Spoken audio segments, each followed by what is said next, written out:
question que lui posait un journaliste, je crois, à savoir quel fut le plus beau jour de sa vie, notre saint pape Jean-Paul II répondit le jour de son baptême. Et c'est surprenant parce qu'on pourrait imaginer qu'il s'en souvenait pas énormément. Et combien elle est belle cette réponse et combien je te souhaite de pouvoir dire la même chose, Christ, bientôt. Parce que, au fond, ce que tu vas recevoir dans quelques instants, c'est pas un truc qui vient des hommes. C'est quelque chose institué par Dieu lui-même. Depuis des siècles et des siècles, celui qui va te donner le baptême, il l'a lui-même reçu d'un autre prêtre, voire d'un autre diacre, et lui avant encore d'un fidèle, d'un autre prêtre, d'un évêque peut-être. Et comme ça, on remonte de siècle en siècle, jusqu'à il y a 2000 ans, les apôtres et Jésus. N'est-ce pas fou quand même de se dire que tu es le fil continu d'une tradition qui depuis 2000 ans nous fait croire à nous qu'on devient pleinement enfant de Dieu. Oui, vraiment, le geste est magnifique et ce que ça signifie pour nous peut-être encore plus. Mais, alors pour le coup, ça nous pose une interrogation. En ce jour où nous fêtons le baptême de Jésus, si c'est ce qui nous fait devenir enfants de Dieu, reconnaître qu'on l'est, pourquoi donc lui s'est-il fait baptiser? Est-ce qu'il avait besoin de comprendre qu'il était fils de Dieu pour démarrer sa vie publique? Ou est-ce que c'était peut-être pour le faire comprendre aux autres, aux foules qui étaient là le jour de son baptême? En même temps, il a beau y avoir la voix du ciel, ils n'ont pas l'air juste après de se mettre à sa suite et de le reconnaître tout de suite. Il va falloir attendre encore un petit peu par l'aventure. Est-ce que c'est pour qu'il soit tout rempli d'Esprit Saint?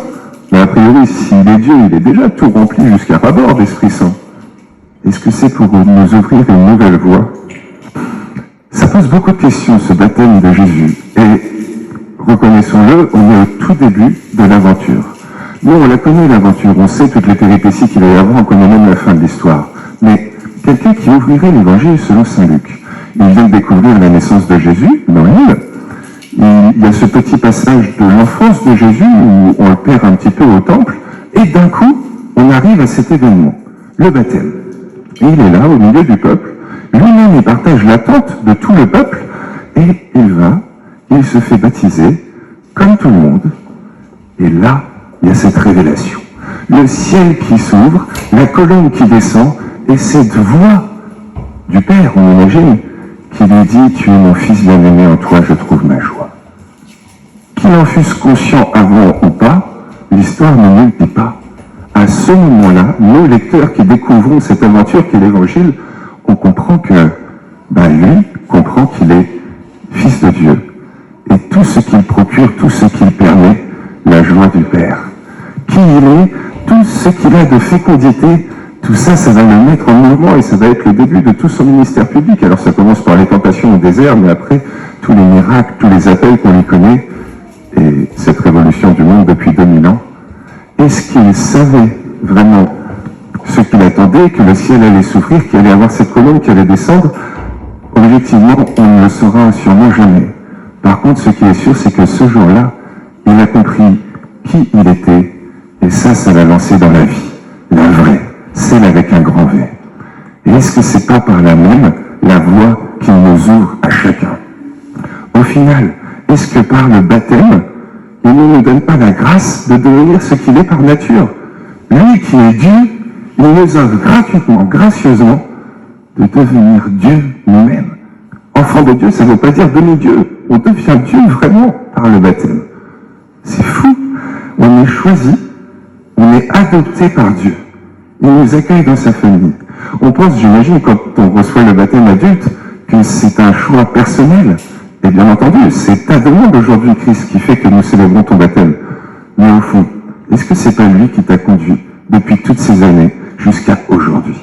Est-ce que le baptême, au fond, ce n'est pas ce qu'on célébrait il y a une semaine, l'épiphanie, le désir d'un homme, d'une femme, qui rencontre le désir de Dieu?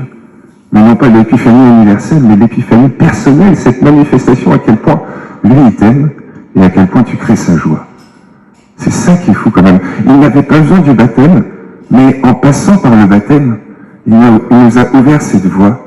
Il nous a fait reconnaître que, en fait, ce geste qui exprimait notre désir le plus profond, le baptême de Jean-Baptiste, il était là pour la conversion des cœurs, pour être lavé de tout péché et essayer de rentrer dans une vie plus juste, plus heureuse.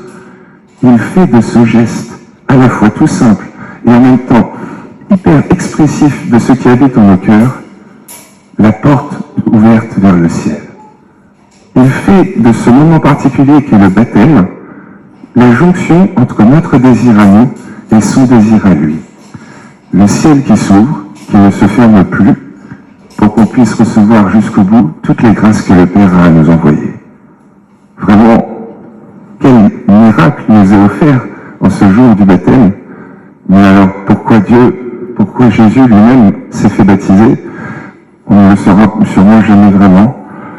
Il a fait donc de ce geste tout simple, qui exprime notre désir le plus profond de conversion, la grâce des grâces, la plus grande des grâces qui puisse nous être offerte, celle d'être Dieu, enfant de Dieu, ou plutôt sûrement de le reconnaître, parce que même les non baptisés, ils le sont sûrement. On est tous créés à l'image de Dieu, mais par le baptême, on a cette grâce que ça nous soit révélé.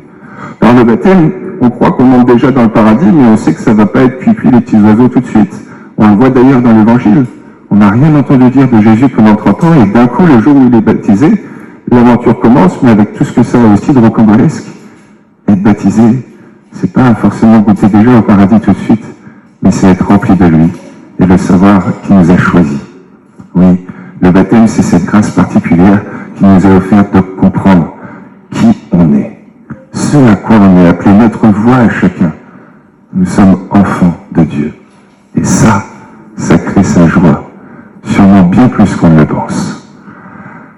Je crois que le jour où il s'est fait baptiser, Jésus a à la fois découvert qui il était, c'est ce que nous dit le texte, et qu'en même temps, par la même, il nous a ouvert une voie, celle de la joie, celle d'une double joie, celle de Dieu le Père, qui a la joie de se savoir reconnu par nous, et la nôtre de joie, de nous savoir adoptés, aimés, choisis par lui.